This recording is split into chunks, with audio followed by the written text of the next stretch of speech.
Y bueno amigos, mañana el Real Madrid juega otra final, en este caso de la Copa Intercontinental de la FIFA contra Pachuca. Saludos a mis amigos mexicanos, Abraham, Charlie y compañía, con quien bueno, tengo un tiempecillo con que no comparto nada por aquí por YouTube, pero bueno, saludos a ellos que seguramente tendrán ahí un poco los sentimientos encontrados de ver, no sé, yo creo que ellos no son ninguno de Pachuca, ¿no? Pero sí es un equipo que es de su país y bueno, seguramente tendrán ahí algunas ganas de que pase algo, aunque creo que son más madridistas que de cualquier otro equipo, así que bueno, igual, en fin, les mando saludos y mañana el Real Madrid juega esta final que bueno, puede ser el segundo torneo que gane el Madrid, teniendo en cuenta que ya se hizo con la Supercopa de Europa.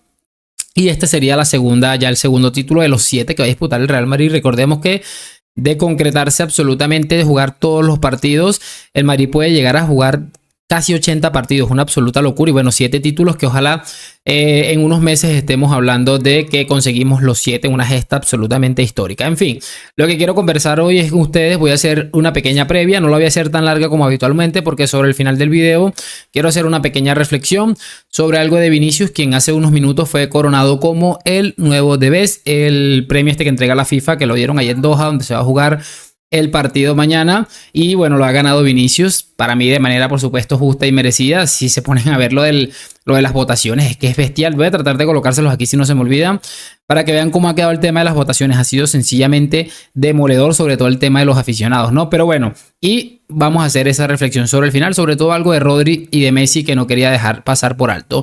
Lo de siempre y lo que hacemos habitualmente, vamos a colocarles en primera instancia la convocatoria, que ya había salido hace un par de días de hecho. Y aquí ya la podemos estar disfrutando.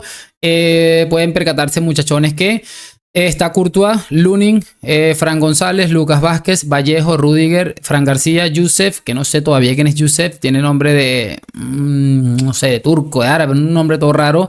Raúl Asensio, quien por cierto se habló que hay una posibilidad de que empiece a jugar de lateral derecho ante el bajo nivel y rendimiento de Lucas Vázquez, que bueno, sí, es cierto que está jugando terrible, sobre todo cuando le tocan varias situaciones allí delicadas, por ejemplo cuando le doblan cuando le doblan así dos futbolistas por esa banda, es terrible. Pero bueno, Bellingham, Camavinga, Valverde, Modric, Tchouaméni, Arda Güler y Ceballos, quien por cierto Ceballos está teniendo unos minutos interesantes, parece aumentando su nivel de manera considerable. Y en la delantera, pues Vini Junior, Mbappé, que finalmente sí llegó a tiempo y que da la sensación que apunta a ser titular, Rodrigo, Endrick, Brahim, Gonzalo y Víctor Muñoz, que tiene nombre de cantante y seguramente también sea un chico de la cantera. Como les decía, muchachos, no quiero realmente hacer muy largo este video, así que bueno, quiero que empecemos a escuchar a los protagonistas. Este ha sido como básicamente como una rueda de prensa de Champions, habitual de Champions, que recuerden que siempre aparece un futbolista junto con el entrenador. Esta vez ha sido pues Jude Bellingham. Quiero que lo prestemos mucha atención a esta primera intervención de Bellingham. Voy a colocar 2 de Bellingham y una de Carleto Ancelotti. De jugar cada 3 días, las críticas de la prensa, las críticas al Real Madrid. ¿Cómo una estrella como tú maneja la presión, ese estrés mentalmente? Bueno, para mí la presión es un privilegio. Poder jugar para uno de los mejores clubes del mundo es el mayor privilegio del mundo, y pues esperar que eso no va a ir acompañado de la presión sería una tontería. Yo soy un aficionado al fútbol, entiendo cómo funcionan las cosas. Cuando te gusta, cuando tú apoyas a un equipo y no juega bien, pues claro, hay críticas, hay que aceptarlo como profesional. Cuando las cosas no van bien, como equipo sabemos normalmente pues si estamos rindiendo bien, mal, y eso se queda de puertas para adentro. El ruido exterior es algo de esperar, y como digo, siempre que seamos conscientes de cuál es nuestro rendimiento, eso es lo más importante. En cuanto a mi contribución al equipo, es importante que siga aprendiendo y contribuyendo en los partidos. Bueno chicos, ahí se escuchaba en primera instancia la primera intervención de Jude Bellingham, quien añade, entre otras cosas, que entendía que venir al mejor equipo del mundo pues iba a suponer una presión importante. Era previsible también entender eso, y creo que Bellingham lo ha entendido bien. Creo que Bellingham en la plantilla actual, creo que con Vinicius, ejemplifica lo que es el madridismo y de lo que se llena básicamente, que es un futbolista comprometido, con un buen rendimiento, que eso siempre tiene que ir de la mano, y además tiene que saber en qué equipo está o a qué tipo de institución está representando. Y creo que eso Bellingham lo ha entendido a la perfección. Además, creo que ha sido un fichaje para mí de lo mejor en las últimas 2 décadas probablemente. Así que bueno, igual le falta muchísimo. Pero si tuviéramos que sacar un balance de su carrera, de este año y pico que lleva, año y medio que lleva, es que sería más que sobresaliente. Vamos a escuchar esto de Ancelotti, que me pareció llamativo también. El rendimiento del equipo desde comienzos de la temporada no está siendo del todo buena. Entonces le quería preguntar, ¿cree que ha perdido cierto control de los jugadores, del equipo? Porque se está diciendo que el equipo no está jugando del todo bien. O sea, lo que me pregunta es si he perdido el control. Una pregunta difícil, ¿eh? No he perdido el control, por supuesto que no. En el fútbol, en el mundo del deporte, pues tienes que atravesar estos momentos difíciles. A lo largo de los años vas atravesando esos momentos difíciles. A veces llegan esos momentos difíciles en octubre, noviembre, otras veces esos momentos difíciles llegan en abril, mayo. Y lo importante es estar ahí. Igual si llega ese momento difícil en octubre, noviembre, pues todavía lo puedes rescatar y nosotros estamos mejorando en este sentido. Seguro que vamos a ser muy competitivos en la segunda parte de la temporada. Como siempre digo, seguimos vivos y les puedo asegurar que no he perdido el control.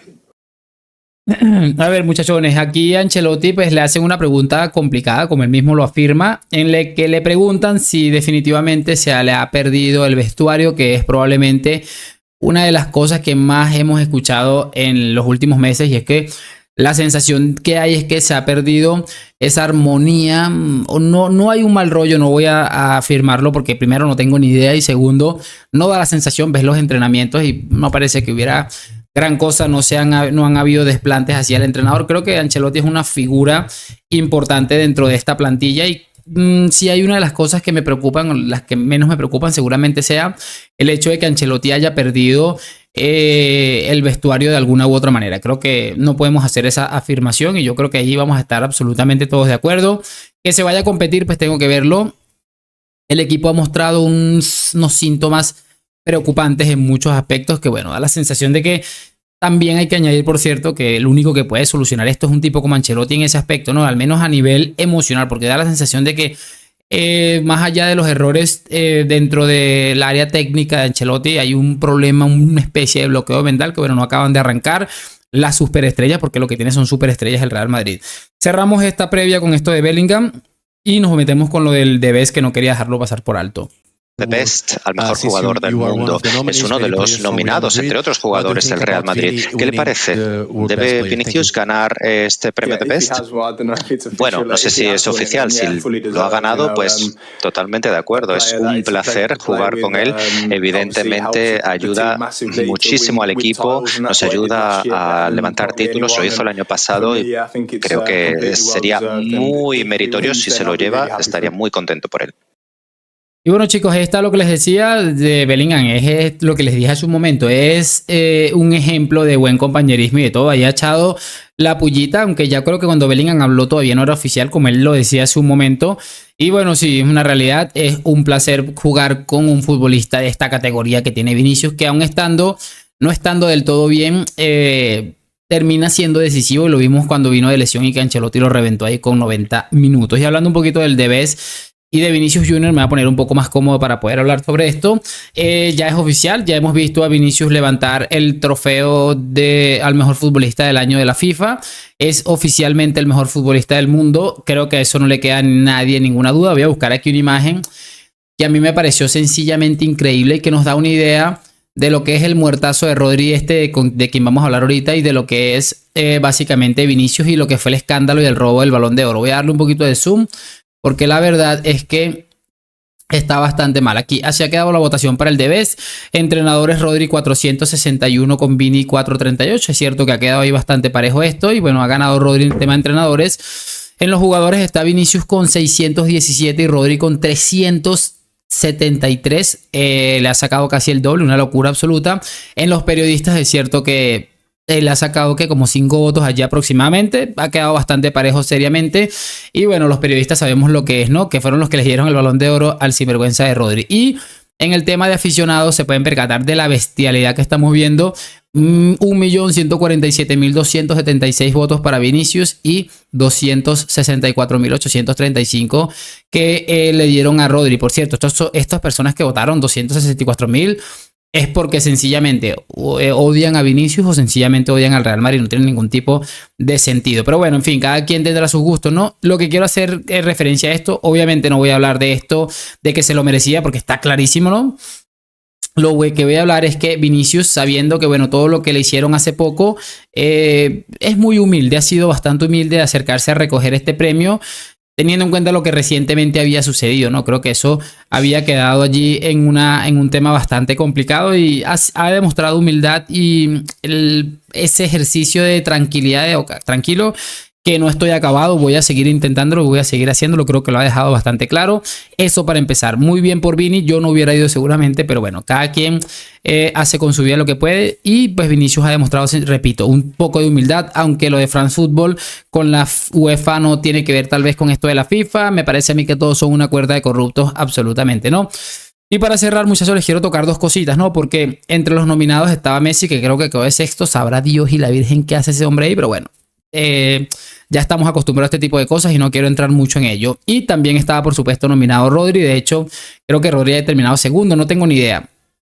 Lo peculiar de todo esto es que teníamos semanas hablando y escuchando que Vinicius era un mal deportista, un mal compañero por el hecho de no haber asistido a la gala del Balón de Oro cuando se enteró que no iba a ganarlo. Pues algo muy similar han hecho el día de hoy, han hecho exactamente lo mismo. De hecho, el tal Rodri y el tal Messi y te aseguro que no vamos a ver ni un 10% de la campaña absolutamente asquerosa que le hicieron a Vinicius, ni vamos a ver a Vinicius ir a los medios de comunicación a estar rajando del pocacejas de Rodri, que ya no tiene cejas de tanto doping que le ha metido Guardiola. No vamos a ver eso. ¿Saben por qué? Porque no interesa, no vende absolutamente nada. Para que una vez quede claro de una vez por todas, muchachos, que lo del tal Rodri que es el no sé qué, que es un dios del Olimpo, es una absoluta patraña y que de buen deportista tiene lo que tengo yo de, yo qué sé, de chofer de autobús. De todos modos, para que lo tengan en cuenta, me alegro mucho por Vinicius, más que merecido. Creo que esto le puede dar un impulso de lo que seguramente les jodió y le afectó lo que había sucedido con el Balón de Oro. Pero repito, para que no se dejen engañar más con lo del sinvergüenza de Rodri. Sé que muchos de ustedes son de España, son españoles y le tendrán su cariño a Rodri porque bueno, es un futbolista de su selección que les ha ayudado a conseguir cosas. Lo entiendo perfectamente. Pero de que es un sinvergüenza y un retrasado mental, no se lo va a quitar absolutamente nadie. Y hoy ha quedado evidenciado lo doble cara y lo hipócrita que es. Gracias por acompañarme. A la Madrid, nos vemos en un próximo video y chao, chao.